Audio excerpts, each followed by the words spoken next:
তুমি জাগো, হিন্দু তুমি জাগো, হিন্দু তুমি জাগো, জাগো হিন্দু, জাগো হিন্দু, জাগো হিন্দু, জাগো হিন্দু।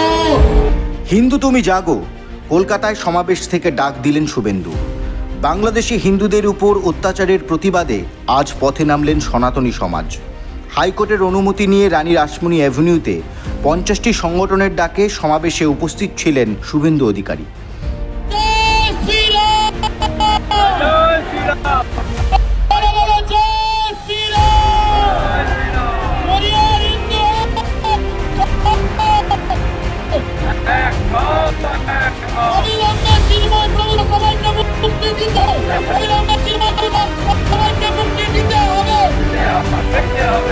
সেখানে মঞ্চ থেকেই হিন্দুদের জেগে ওঠার বার্তা দিলেন বিরোধী দলনেতা।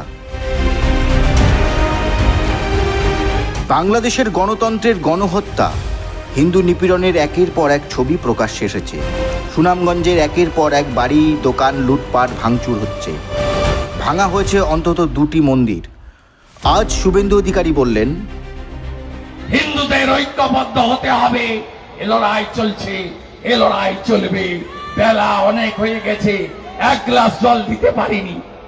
48 ঘন্টা নোটিশ, তাতে কলকাতার পার্শ্ববর্তী এলাকা থেকে এত মানুষ আপনারা এসে গেছেন।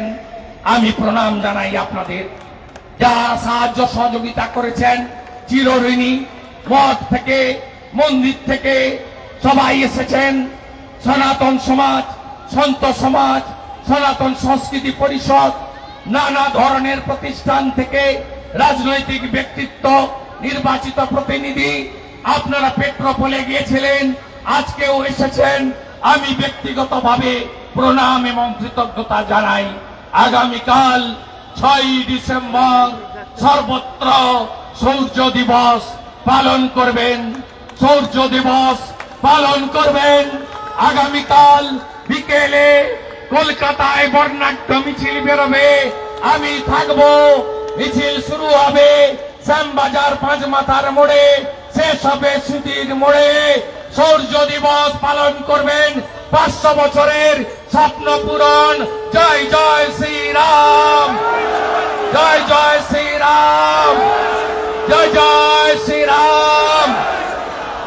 আগামী 10 তারিখে বিশ্ব মানবাধিকার দিবসে বাঙালি হিন্দু বাংলাদেশের হিন্দুদের উপরে অত্যাচারের প্রতিবাদে রাষ্ট্রবাদী সংগঠনরা নানা প্রোগ্রাম নিয়েছে, অংশগ্রহণ করবেন।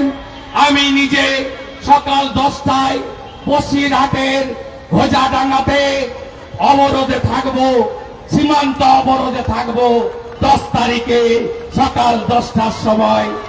15 তারিখে লক্ষকণ্ঠে গীতা পাঠ, প্রদীপ্তানন্দ মহারাজের আহ্বানে গীতা গাখালিতে যাবেন। শিলিগুড়ি 16 তারিখে বিজয় দিবস, রাষ্ট্রবাদী সংগঠনগুলির মিলিত শক্তি কলকাতাতে মহাসমাবেশের ডাক দিয়েছে। আজকে যে সংখ্যায় এসছেন, সেদিন এর থেকে দ্বিগুণের বেশি সংখ্যায় উপস্থিত হওয়ার আবেদন জানিয়ে হিন্দু তুমি জাগো, হিন্দু তুমি জাগো, হিন্দু তুমি জাগো, জাগো হিন্দু, জাগো হিন্দু। এই খবর অন।